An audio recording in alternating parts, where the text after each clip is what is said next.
Racikan Berita 1. Bismillahirrahmanirrahim. Assalamualaikum warahmatullahi wabarakatuh. Hari ini tanggal 25 April 2024, kita berada di Pengadilan Negeri Jakarta Pusat. Apa kabar hari ini? Masih semangat? Oleh karena itu, dalam kesempatan ini kita seharusnya membahas, diutamakan tentang ijazah palsunya Jokowi. Akan tetapi dari tadi jam 11 kita menunggu, belum ada putusan dari Pengadilan Negeri Jakarta Pusat. Tim kita sudah mengajukan pertemuan dengan Ketua PN. Namun Ketua PN-nya belum menjawab juga. Mestinya wakil ketua dong sebagai presiden. Nggak bisa juga, ada lagi ketua panitra. Nah, tapi kalau tiga-tiganya nggak, lu mau jadi apa? Jadi pegawai. Ya, tiga zaman negara menyia-nyiakan amanah untuk itu. Nah, dosa besar. Azab Allah segera menanti. Nah, sedang menunggu itulah kita mau membicarakan sebagai terang-terangan pendukung 01 yang banyak kecewa. Kecewanya justru kepada Aniesnya sendiri. Nah, untuk itu siapa yang mau komentar? Silakan. Assalamualaikum warahmatullahi wabarakatuh. Yang keras. Waktu mendengar keputusan dari MK kemarin, memang kita sedih ya. Yang diharapkan Pak Anies, tapi disuruh yang nomor 2. Tapi saya mikir, walaupun dia menang biarin, tapi yang dilantik itu saya mengharapkan adalah Pak Anies. Nggak bisa lah, nggak bisa, jangan Nora, nggak bisa itu. Nggak bisa, udah habis. Mana tahu tangan-tangan. Nggak bisa. Ya udah, saya kecewa. Ada gitu aja. Itu isi nomor kali ya. Maafin gitu. Nah, nih terus Tam. Tam tengah-tengah, jangan di sana, nggak ada gambar yang lain. Nah, itu benar. Ya, maaf dulu. Ya. Yang mau ngomong. Assalamualaikum warahmatullahi wabarakatuh. Hari ini kita sudah mendengar dan kita sudah tahu bahwa keputusan MK memenangkan 02. Dan kita melihat juga ada paslon, kita sebut saja namanya Pak Anies, ikut dalam euforia ini. Artinya hari ini kami relawan aktivis yang berjuang di garis lurus sangat kecewa dengan Pak Anies dan Muhaimin. Oleh karena itu, kami di sini menyatakan siap berjuang untuk people power pemakzulan Jokowi. Karena apa? Karena kita cukup tahu, dan saya cukup lama tahu bahwa pemilu ini didesain untuk pemenangan salah satu paslon. Dan itu terbukti. Dari awal pun kami sudah tahu itu. Oleh karena itu, kami aktivis tidak menerima jalan kong-kali-kong, jalan kerjasama terhadap pemilu yang curang. Dan kami menolak pemilu curang. Sampai kapanpun tetap kami menolak pemilu curang. Oleh karena itu, lanjut. Kami meminta kepada seluruh rakyat Indonesia yang masih waras pikirannya, yang masih jernih pikirannya, untuk menolak pemenangan 02, apalagi pelantikan 02. Dan kami mendorong untuk terjadinya people power dimanapun berada. Dan kami mendukung siapapun yang mampu berjuang untuk di jalan itu. Saya mendukung Bang Egy Sujana untuk melakukan gerakan people power. Karena Bang Egy adalah salah satu tokoh yang mampu, yang masih berani. Kepada seluruh rakyat Indonesia, stop. Selesai, sudah copres-capres. Hari ini kita berjuang untuk Indonesia lebih baik dengan jalan tidak membenarkan pemilu curang, tidak mendukung pemilu curang, apalagi ikut menandatangani hasil pemilu ini. Kepada seluruh rakyat Indonesia, wajib hukumnya melawan kecurangan, wajib hukumnya melawan kezaliman. Tidak ada yang namanya kerjasama terhadap kecurangan. Terima kasih. Assalamualaikum warahmatullahi wabarakatuh. Assalamualaikum warahmatullahi wabarakatuh. Saya ingin menyampaikan yang agak berbeda. Saya tidak pusing paslon-paslonan. Itu bukan urusan utama, itu pengalihan. Tantangan kita adalah bagaimana menurunkan yang namanya Jokowi sebagai presiden. Itu tantangan. Kenapa? Karena kita lupa tantangan utama kita, sumber masalah kita adalah PKI gaya baru. Apa yang dilakukan? Ngacak-ngacak Pancasila. Tanpa sadar kita dibelokkan ribut dengan demokrasi. Apa masalah demokrasi? Itu hanya akibat. Jangan sibuk dengan akibat. Bangun pola pikir yang kuat. Cari sumber masalah. Selesaikan sumber masalah. Jangan akibat yang diberesin. Jadi saya nggak pusing paslon-paslon itu cuma akibat. Sumbernya yang dibenahin. Jadi saya ulangi, sumbernya adalah PKI gaya baru. Kalau ada yang mana PKI-nya? Kalau PKI-nya Anda mau lihat muncul, itu bukan gaya baru. Gaya baru itu sudah jelas dengan strategi kudeta konstitusional yang Anda rasakan. Kenapa DPR melempam kudeta konstitusional? Kenapa MK begini? Kudeta konstitusional. Itu contohnya. Kenapa KPU? Kenapa KPU begitu? Kudeta konstitusional. Yang bodoh kita ngeributin KPU pada waktu hitung-hitungan. Yang diributin itu KPU sebagai lembaga yang kriminal. Itu nggak diributin. Diributin Bawaslu-nya juga maling. Maaf. Kenapa? Karena pelanggaran kriminal dibilang pelanggaran etik. Saya bilang terbuka. Bawaslu ketemu saya, itu bilang teman-teman saya. Tahu nggak etik itu apa? Tahu nggak etika itu apa? Oh, pelanggaran kriminal dibilang etika. Bukan menang baik. Itu bukan diributin. Ributnya waktu sudah hitung-hitungan. Udah nggak benar KPU itu nggak benar. Kok nggak diributin? KPU membenarkan menerima capres namanya Gibran. Itu sudah nggak benar, kriminal. Kok menang baik kita? Jadi yang salah siapa? Kita, jangan orang lain. Makanya bangkit gitu. Makanya kita coba jangan Bangkit, ya. dodok, kita lawan, cari sumber masalah. Jangan mau dialihkan. Bicaralah, bangunlah pola pikir, selesaikan sumber masalahnya, jangan selesaikan akibat. Kalau akibat itu sama juga orang jadi reaktif, gali lubang, tutup lubang. Kalau sumber masalahnya selesai, saya ulangi. Sumber masalahnya PKI gaya baru, dan saya ngomong Pak Jokowi PKI gaya baru. Kenapa? Saya sudah minta beliau klarifikasi. Dia nggak bulan klarifikasi. Juni tahun 2023 minta tidak ada. Kita datang ke Mahkamah Agung. Persis, datang ke MA, nggak ada klarifikasi. Itu Kepres 17 tahun 2023 itu apa? Saya minta klarifikasi.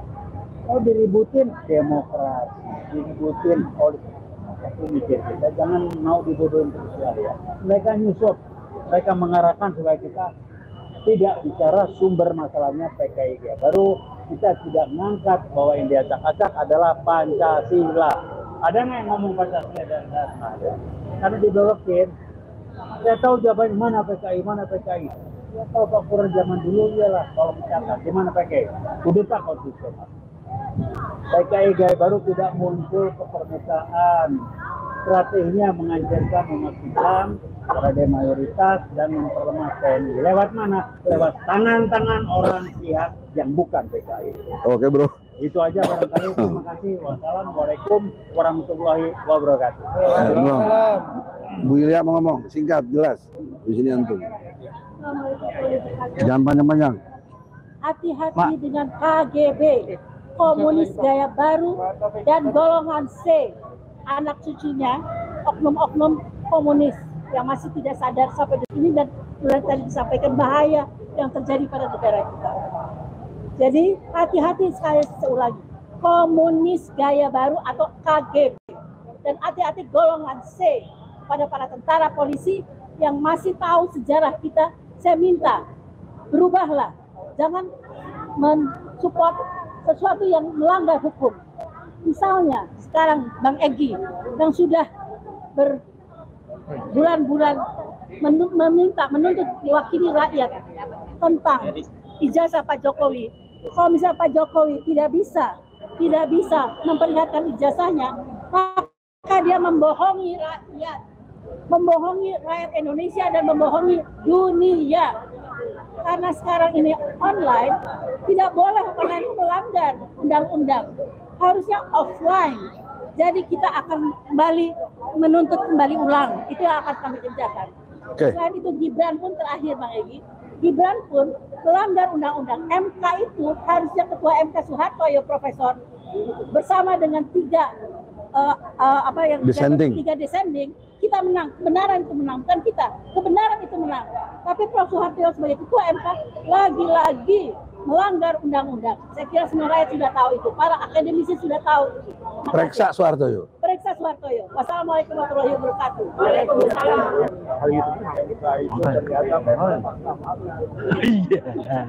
Mahkamah apa? Mahkamah kolaborasi, Mahkamah kardus, Bang Egy. Mahkamah kolusi, Mahkamah kekuasaan, pokoknya mahkamah yang jelek lah. Mahkamah kata-kata. Mahkamah kata-kata omon-omon. Omong-omong. Jadi intinya keras in basket, sampah di dalam keranjang. MK-nya keranjang, hakim-hakim MK-nya sampah. Saya kira ini hal yang harus dibuang, dibersihkan sampah ini dengan dua cara. Satu, tentu saja penggantian hakim MK. Satu kemungkinan kedua adalah MK bubarkan. Ya. Nggak berguna kita punya MK.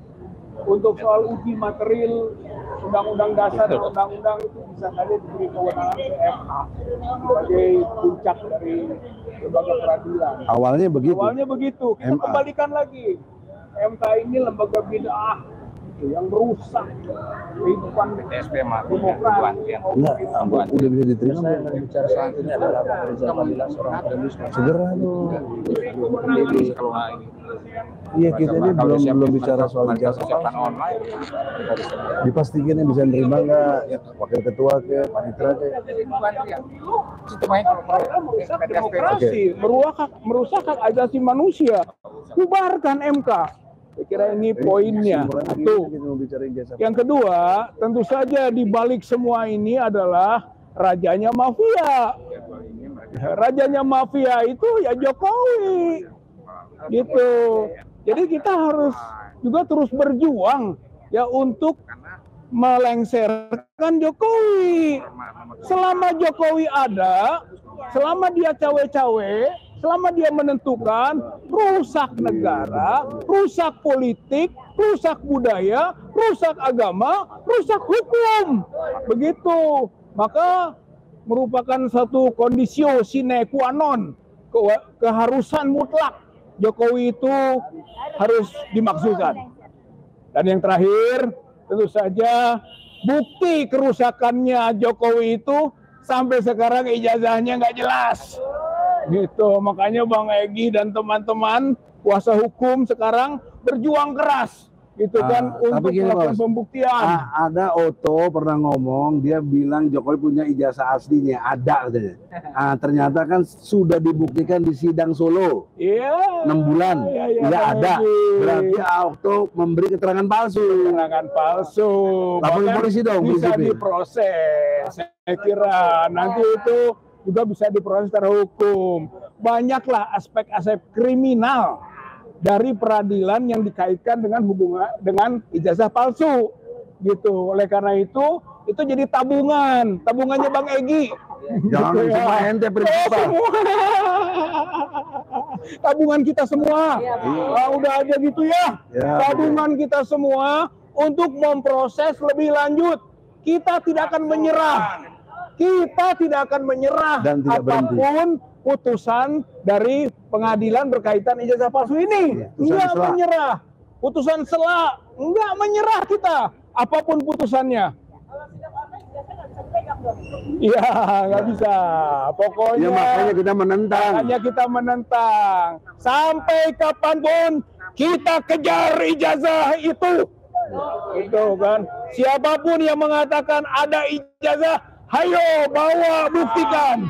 Siapapun yang mengatakan bahwa ijazahnya asli, hayo bawa ijazah itu, uji keasliannya. Saya kira rakyat Indonesia punya kewenangan. Rakyat Indonesia punya kedaulatan. Rakyat Indonesia perlu transparansi. Siapapun pemimpinnya. Kelak Jokowi diteruskan Prabowo, Gibran juga sama saja. Itu penyakit bangsa, penyakit negara, penyakit demokrasi. Dan kita tahu bahwa keputusan MK, keputusan sampah. Trash in basket. Sampah dalam keranjang. Ayo lawan terus. Ayo lawan terus. Allahu Akbar. Allahu Akbar. Merdeka. Belum. Kita merdekakan negara ini ya. Siap merdekakan negara ini? Ya, wassalamualaikum warahmatullahi wabarakatuh. Bang Reno, sudut pandang agamanya gimana? Singkat, jelas, dan panjang-panjang. Assalamualaikum warahmatullahi wabarakatuh. Saya mewakili Pak Reno sebagai rakyat melihat penyelenggaraan pemilu. Pemirsa yang budiman, saat ini kami melaporkan secara langsung. Kita sebagai rakyat Indonesia mengikuti penyelenggaraan pemilu sejak awal sampai akhir, yang diawali dengan cawe-cawenya Bapak Jokowi meloloskan anaknya yang 36 tahun usianya dengan melanggar peraturan sehingga dia lolos. Inilah di awal daripada kebobrokan, kerusakan. Kita sebagai rakyat ingin bagaimana pemilu yang diselenggarakan oleh KPU itu berjalan dengan seadil-adilnya, sejujur-jujurnya, sehingga akan melahirkan presiden pemimpin yang legitimate.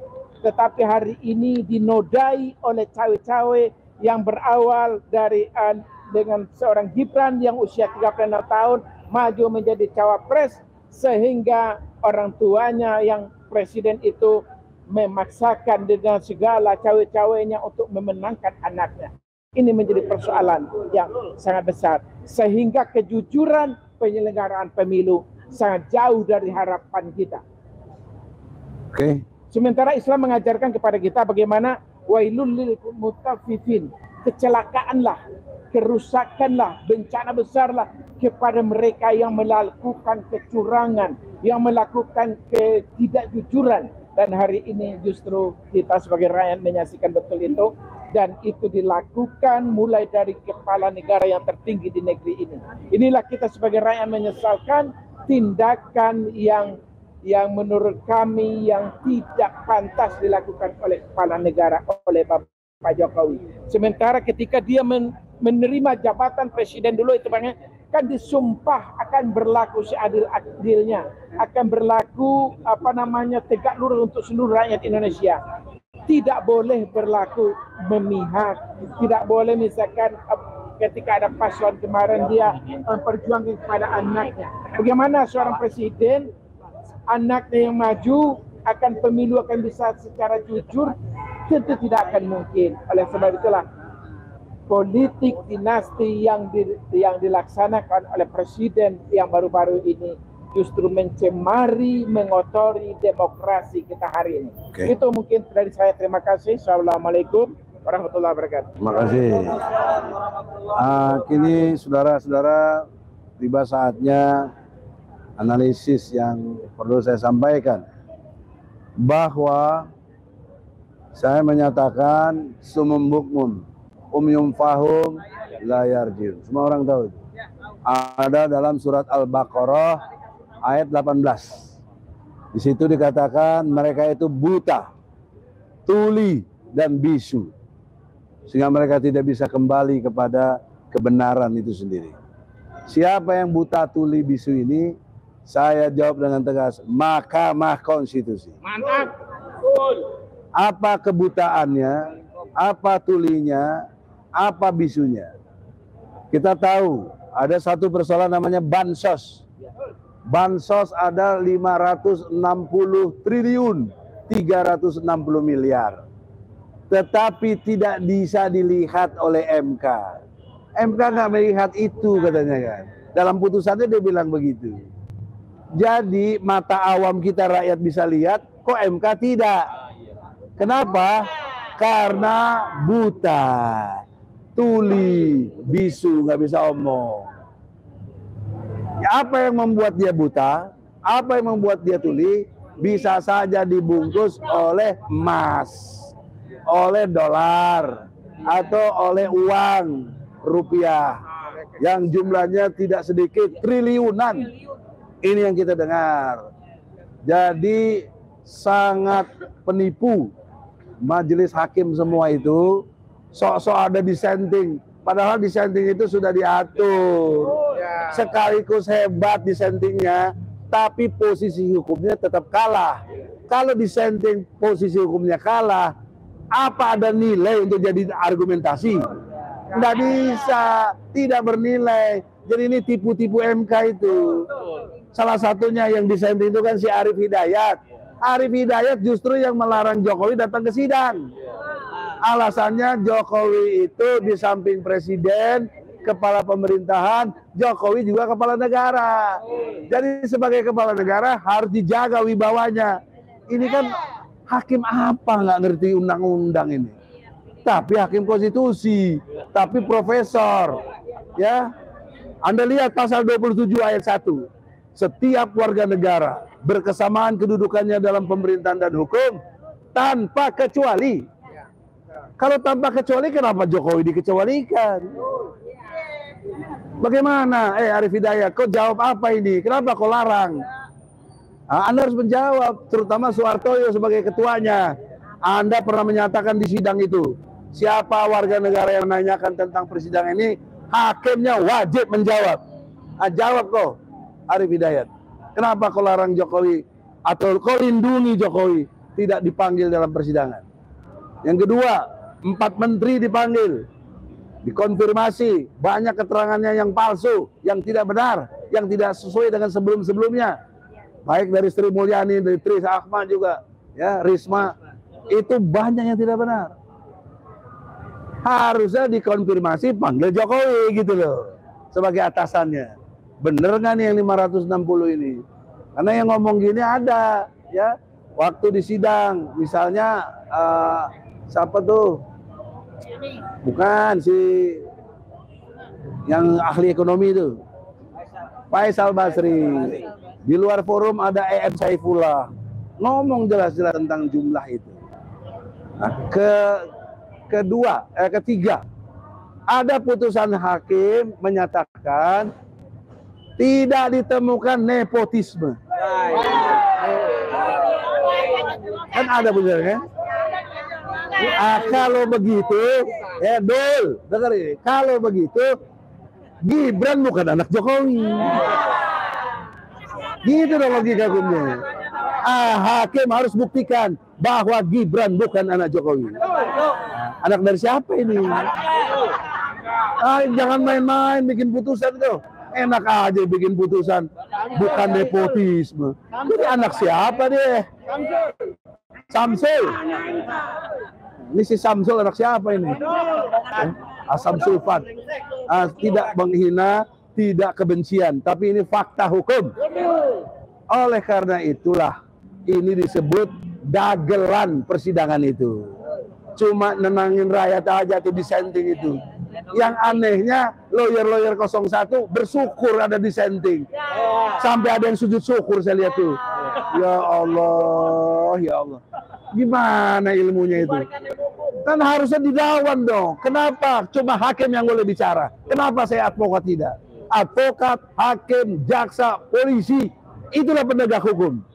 Harusnya boleh bicara. Itu ya loh, kalau dibilang kita kritik, teman-teman kita juga malu juga gitu. Tapi bagaimana tidak berlaku yang benar gitu loh. Ya. Sehingga apa coba? Bersyukurnya untuk apa? Orang tetap kalah kok. Kecuali dengan sujud syukur bisa menang lagi, kan kagak. Makanya ibu tadi yang dilantik adalah bisa Anies, dari mana ilmunya itu nggak ada. Ya kalau dia paham, ibu-ibu nggak ngerti. Kalau advokat nggak ngerti kan blow. Sama juga begini Bu, maaf ya. Ibu kan bukan TNI, bukan ya? Terus doa, ya Allah jadikan akulah panglima TNI. Bisa nggak? Nggak bisa, itu ngeledek Tuhan namanya. Ini logika gitu, cerdas rakyat. Jangan rakyat nggak cerdas. Oleh karena itu, yang menyesalinya lagi, kenapa saudaraku yang masih saya perjuangkan, Anies Baswedan dan Muhaimin, kok datang ke KPU tanda tangan menyetujui kemenangan 02. Janji tanggal 22 datang ke depan masa, kita nggak datang. Kita ditipu terus gitu. Ya, bagaimana? Jauh-jauh hari sudah saya ingatkan, ini hakim semua bermasalah. Hakimnya nggak benar, harusnya dilawan. Dipuja-puja. Inilah para blow-on pemuja demokrasi. Jadi, saudara-saudara, di dalam kesempatan ini, mesti dulu settingannya. Bahwa kita sekarang udah tidak mikirin itu lagi. Kita ke depan, yang non-elektoral, dengan kekuatan pengadilan rakyat yang sudah disounding oleh UGM. UGM itu bukan ece-ece, banyak guru besar menyetujui pengadilan rakyat. Mekanismenya bagaimana? Kita perlu kongres rakyat. Mantap. Mau sampaikan lah Bang ya. Ya. Kami mengabulkan keputusan eksepsi kompetensi. Benar, saudara-saudara, pengumuman breaking news. Ibu Kurnia baru menemui Ketua PN. Silakan. Assalamualaikum warahmatullahi wabarakatuh. Bismillahirrahmanirrahim. Saya langsung saja ya. Kami berusaha menemui ya Ketua Pengadilan, dan seperti biasa tentu jawabannya normatif. Sedang rapat lah atau sedang apa ya, terserah saja. Ini nggak ditemui ya? Tidak ditemui, tidak bisa ditemui. Kitanya sudah nunggu lama nih. Kemudian mau bertemu juga dengan PP-nya, wakil juga tidak bisa. PP-nya juga alasannya kita sudah menyetujui ini adalah merupakan persidangan ikut atau elektronik ya. Padahal saya mengatakan kami tidak pernah menyetujui. Kita nggak pernah tanda tangan gitu. Ya, jadi kasihan satpamnya nanti. Ini lebih baik kita ini aja. Kami langsung tadi menuju ke kemana tadi PTSP ya. Tapi karena kelamaan kami cari sendiri. Ini sudah terbaca. Informasi putusan nomor 610-PDT.G/2023/PN JKT-PST tanggal putusan Kamis 25 April 2024 ya. Bunyi keputusannya adalah amar putusan, salinannya belum kita dapatkan, mengadili 1. Mengabulkan eksepsi kompetensi absolut tergugat 1, tergugat 2, tergugat 3, tergugat 4, tergugat 5, tergugat 6, tergugat 7 dan turut tergugat 1 tersebut. 2. Menyatakan, ini penting nih, menyatakan pengadilan negeri tidak berwenang mengadili perkara ini. Tidak berwenang ya. 3. Menghukum para penggugat untuk membayar biaya perkara sebesar Rp1.626.000 dan sudah dikabulkan, rakyat dihukum untuk membayar biaya perkara. Itulah 3 amar keputusan nomor 610 ya /PDT.G/2023 PN-JKT-PST. Boleh lanjut? Bagaimana sih? Saudara-saudaraku sebangsa dan setanah air, saya paham sebagaimana Anda hadir kemari sangat ingin tahu ya akan bagaimana kelanjutan dari perkara ijazah palsu Joko Widodo. Nah, dan ternyata untuk putusan setelah pihak pengadilan sudah memutuskan secara online. Kami bukan tidak tahu. Kami hadir ke sini karena kami ingin untuk menemui Ketua Pengadilan Negeri agar beliau mengetahui bahwa kami tidak setuju dengan keputusan yang sifatnya online tersebut. Tolong pegang, ya. Lalu bagaimana? Kami ingin sebenarnya kembali menyatakan pendapat kami agar mereka mereschedule untuk bisa dilakukan sidang offline. Jadi kalau mereka memberikan keputusan setelah, nyatakan keputusan tersebut dalam sebuah sidang yang didengarkan oleh termohon dan pemohon. Pasal 185. Sesuai pasal 185. Diucapkan di dalam persidangan ya, 185 HIR. Tapi kami sangat mengerti. Inilah upaya yang bisa dilakukan oleh pengadilan ya untuk tidak bertemu langsung dengan kami para pemohon yang sangat ganas-ganas ini, mungkin mereka begitu ya. Padahal sebenarnya kita sedang mencari kebenaran. Perlu Anda ketahui ya, gugat ijazah palsu jilid 2 di Surakarta itu belum pernah menunjukkan ijazah asli Joko Widodo. Sampai detik ini. Akan tetapi 2 orang sudah dihukum 4 tahun ya. Bayangkan. Gus Nur dan Bambang Tri. Gus Nur dan Bambang Tri. Orangnya dihukum, tapi Jokowi tidak ada kewajiban untuk menunjukkan ijazahnya mana yang asli tersebut. Ya, 14 kali persidangan betapa gigihnya kita menginginkan agar dihadirkan wakil dari Jokowi, bukan jaksa negara. Kenapa? Karena ini soal pemalsuan. Mau dia presiden tidak soal, tapi dia adalah subjek hukum yang melakukan pemalsuan tersebut. Harusnya tidak menggunakan jaksa negara atau yang mewakilinya. Ya, Presiden Habibie sudah menunjukkan sebuah teladan yang baik. Ketika urusan itu menyangkut diri dia pribadi, dia tidak menggunakan jaksa negara. Hanya kali inilah ya Joko Widodo dengan sombongnya menggunakan jaksa negara. Kami tidak terima, 14 kali persidangan kita selalu menolak. Akhirnya hari itu tiba, di mana ya Otto Hasibuan datang dengan pasukannya tentu saja ya untuk hadir di persidangan, dan cukup sekali saja Anda bisa melihat bagaimana riak wajah hakim pada saat itu berbahagia, dan semua keinginan Otto Hasibuan diikuti, termasuk sidang-sidang yang akan datang berlanjut dengan online. Padahal kami tidak setuju. Kami percaya, dan Prof. Egy ya yang paham hukum ini, bahwa sidang perdata itu mengenai konsensus, kebersetujuan kedua belah pihak. Ada kesepakatan ya, tidak bisa diputuskan oleh pihak pengadilan sendiri berdasarkan kehendak daripada salah satu pihak gitu. Nah, tapi ini yang terjadi. Kami paham karena kita bicara soal pendekatan kekuasaan ya. Nah, oleh karena itu kami mengatakan pada hari ini bahwa keputusan sudah diucapkan. Nah, tentu saja kami akan sami'na wa ata'na kepada Bang Egy selaku ketua kami, tapi kami ingin mengatakan ini tindakan yang sangat pengecut. Sangat pengecut. Ya, hadapi dong ya, buka perkaranya. Otto mengatakan ada ijazah aslinya. Tunjukkan cash flow. Ya, tunjukkan saja. Tapi ternyata tidak mampu tunjukkan. Maka kami berkesimpulan inilah belok-beloknya supaya nggak memperlihatkan ya. Dan perlu Anda ketahui, hari ini tanggal 25, 3 hari setelah tanggal 22 pengumuman daripada keputusan perkara PHPU di MK ya. Mohon maaf, kami harus ya mempunyai pemikiran analisis bahwa ini disengaja untuk melihat kondisi setelah tanggal 22 ya. Konstelasi politik memanas ya. Nanti akan dilihat ini. Ya, saya sama analisanya begini. Mungkinkah orang yang sudah bakal menang di MK mau kalah? Mungkin nggak? Nggak mungkin kan. Sama seperti sekarang ini. Orang ini akan terus mempertahankan bahwa dirinya tidak bersalah, bahwa dia punya ijazah asli itu walaupun tidak pernah diperlihatkan. Ya, nanti kami berharap rakyat akan terus menang. Justru makin kita terus dizolimi, ini menunjukkan kemenangan rakyat. Karena kalau mereka yang benar, gampang kok, tinggal ditunjukkan. Tapi mereka tidak mampu menunjukkan hal tersebut. Ya, Bapak Ibu sekalian, saya tahu bagi pendukung keadilan kebenaran ya sudah kecewa yang pertama karena itu ya Hakim MK Soehartoyo menunjukkan keberpihakannya yang salah ya, sen kiri belok kanan. Selama beberapa sen kiri belok kanan itu biasanya emak-emak ya. Dan itu bukan karena jahat, karena pikiran emak-emak itu memang begitu. Karena diikuti oleh Hakim MK ya kan. Mereka selama ini memberi harapan palsu kepada kita. Seakan-akan ingin memperbaiki keadaan ya kan, akan memberikan kejutan sebuah keputusan. Ternyata kita benar-benar terkejut. Terkejutnya kenapa?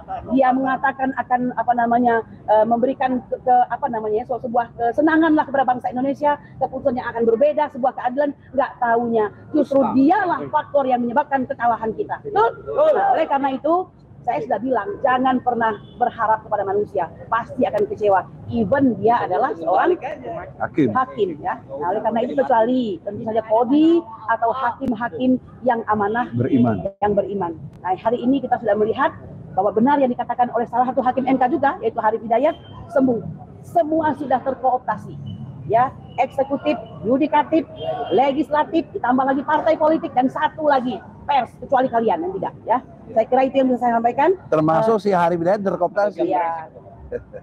Ya, begitulah ya. Nah, semoga kita berharap satu lagi ini, walaupun agak kemana-mana nih saya ngomong, semoga orang yang kita dukung akan istiqomah, tidak akan masuk kemana-mana, tetap jadi oposisi, agar bangsa ini segera bisa diperbaiki pada kondisi berikutnya atau waktu yang tidak lama lagi. Betul? Silakan Bang Egy, bagaimana kita ini? Jujur dulu. Jangan jatuh. Ini impian dulu. Assalamualaikum warahmatullahi wabarakatuh. Waalaikumsalam. Yang menambahkan saja apa yang sudah diungkapkan secara gamblang, secara panjang lebar, secara detail oleh rekan Kurnia, ya, bahwa betul ternyata sidang hari ini yang mereka sebetulnya jadwalkan secara online dengan cara memaksa, ya, walaupun tanpa ada konfirmasi dari kami sebagai penggugat. Ternyata mereka nanti gimana prinsipal putusan begini? Apa jawabannya? Mau kali prinsipal? Bahwa intinya Kalau adalah topiknya udah begitu aja gaya barunya ente yang kira-kira seperti itu. Sebetulnya dari awal kami sudah menyatakan dan berkeberatan sama sekali, berkeberatan sekali baru. bahwa sidang-sidang ini akan kita usulkan begitu kuasa hukum, karena peraturan Mahkamah Agung nomor 7 tahun 2022 yang terakhir itu yang terbaru memang menyatakan bahwa sidang-sidang itu dimungkinkan atau bisa dilakukan secara online, dimungkinkan. Tapi tentunya karena ini kita perdata, tadi rekan Kurnia katakan harus ada konsensual ajasnya, ada kesepakatan, ada tujuan antara para penggugat dan tergugat. Ini kan tidak sama sekali, Bang. Soalnya dipaksakan secara sepihak oleh mereka. Enggak, waktu mereka nanda tangan ke depan, kita kan nggak mau. Malah kita minta ganti hakim. Betul. Dipaksakan. Dipaksakan seperti itu. Jadi hakim diganti, hakim baru juga begitu. Tampak sekali ketakutan mereka menghadapi kami.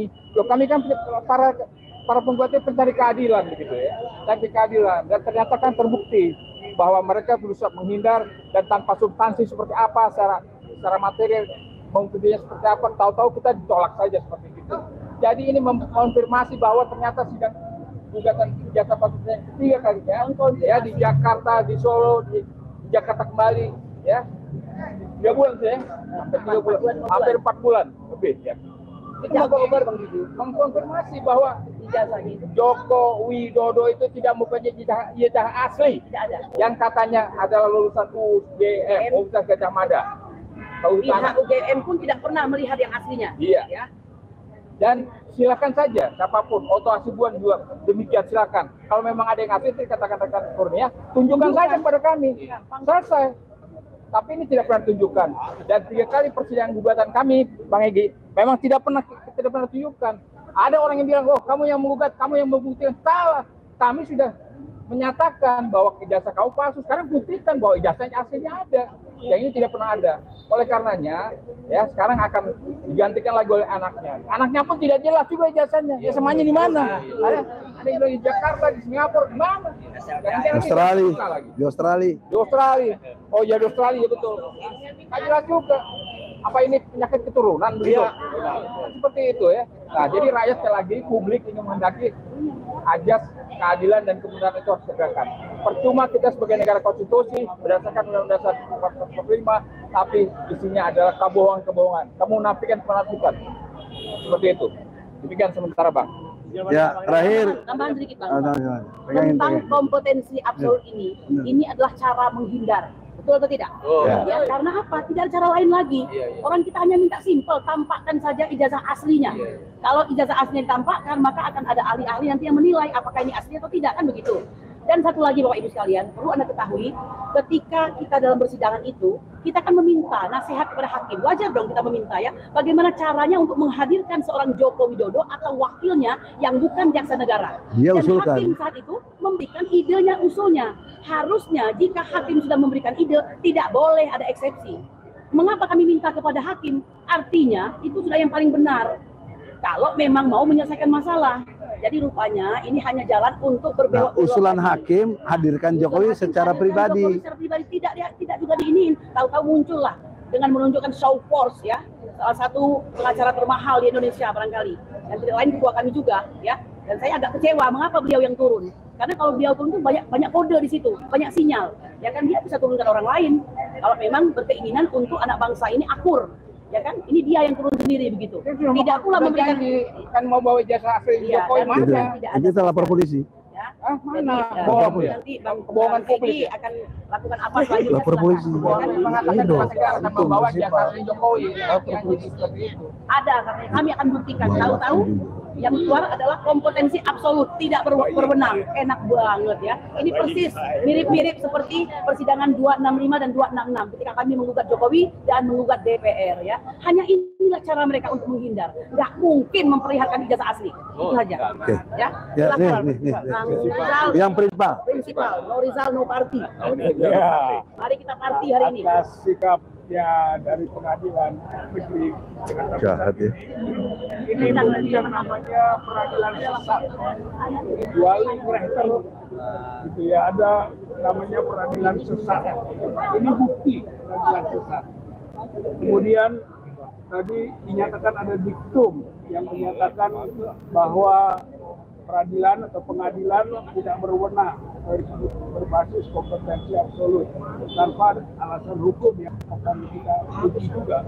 Jadi artinya bahwa pilihan berikut yang bisa kita lakukan atau kita wujudkan sebagai prinsipal dan kuasa hukum banding, gitu kan, banding, karena itu adalah upaya hukum yang diuji lebih tinggi lagi.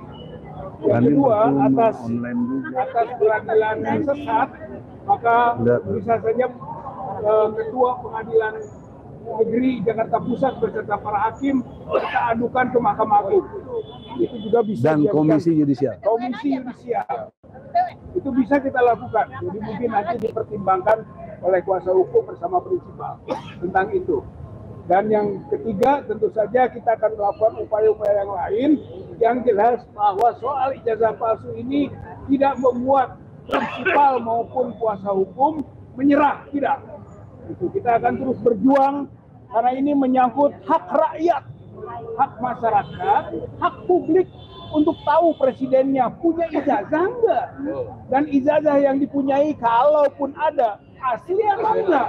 Ini adalah satu hak dari masyarakat, hak rakyat, dan kita berjuang untuk memperjuangkan hak rakyat itu, bukan sembarang ngadu-ngadu, bukan sembarang lapor-lapor, bukan sembarang masuk-masuk ke ruang-ruang pengadilan, bukan. Ini adalah untuk memperjuangkan hak rakyat supaya tahu yang presidennya itu punya ijazah enggak, dan ijazah kalau dipunyai asli atau enggak. Masa yang begitu aja nggak ngerti? Gitu. Masa yang begitu aja nggak paham? Masa yang begitu saja harus dia bersembunyi ke sana ke sini sampai dikeluarkan bahwa pengadilan Jakarta Pusat tidak berwenang. Lalu mau apa lagi? Memang dia sembunyikan itu. Jadi pengadilan jalanan yang berwenang. Pengadilan apa yang harus berwenang sekarang? Mau pengadilan rakyat, pengadilan jalanan, pengadilan yang kemudian merupakan gerakan-gerakan rakyat, masyarakat, people power. Kalau terjadi people power salah sendiri, hukum tidak menyelesaikan. Begitu. Saya kira mudah-mudahan banding atau diadukan Komisi Yudisial, Komisi Mahkamah Agung, atau gugat kembali. Nggak nyerah kita. Gugat baru. Ya, dengan formulasi-formulasi baru yang intinya kita memperjuangkan hak rakyat Indonesia untuk tahu presidennya punya ijazah atau enggak, dan ijazahnya asli atau tidak. Itu hak rakyat, dan kita berjuang untuk menegakkan hak rakyat itu melalui proses hukum ini. Saya kira itu dari prinsipal.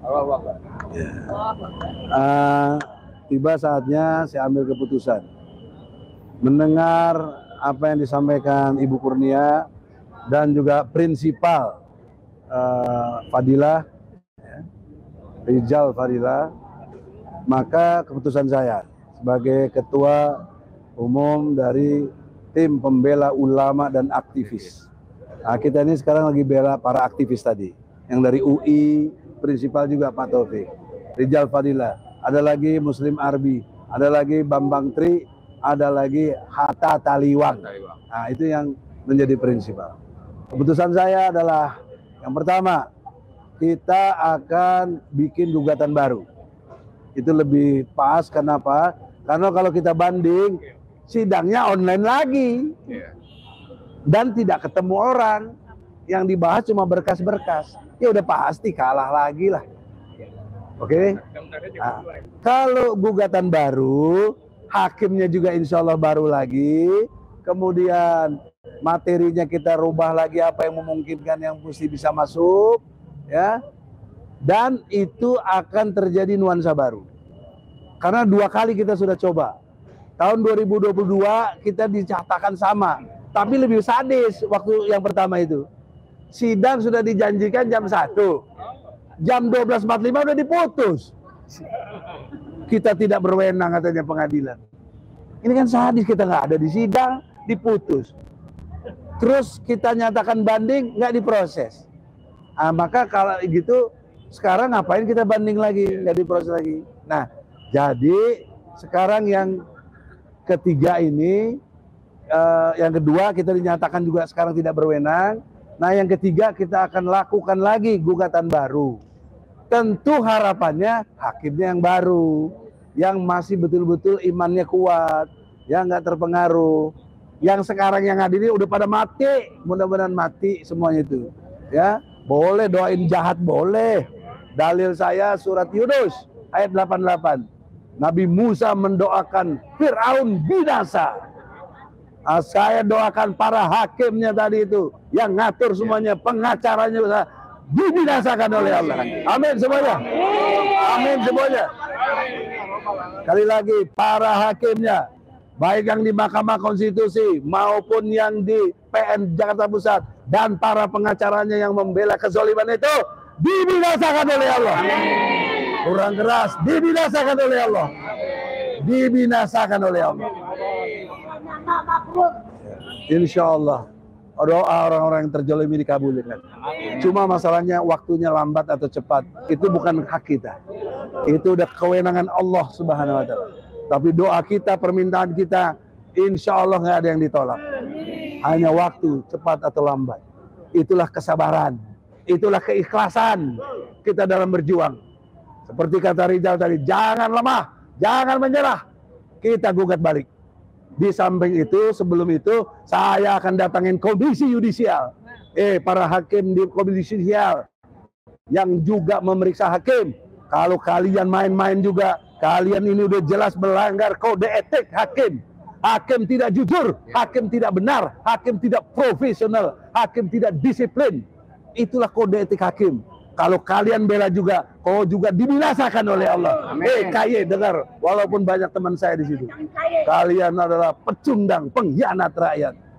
Ya, oleh karena itulah juga Mahkamah Agung, badan pengawasannya, membiarkan ini juga semoga cepat dibinasakan oleh Allah.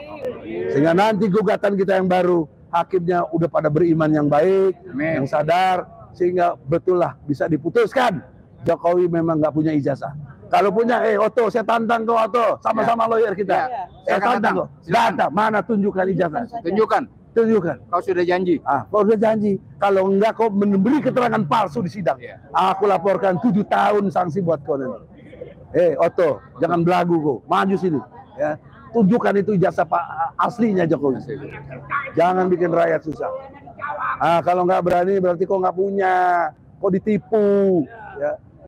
Itu yang harus kita hukum. Penguasa yang zalim seperti ini wajib dibinasakan. Amin, amin ya robbal alamin. Assalamualaikum warahmatullahi wabarakatuh. Terima kasih infonya.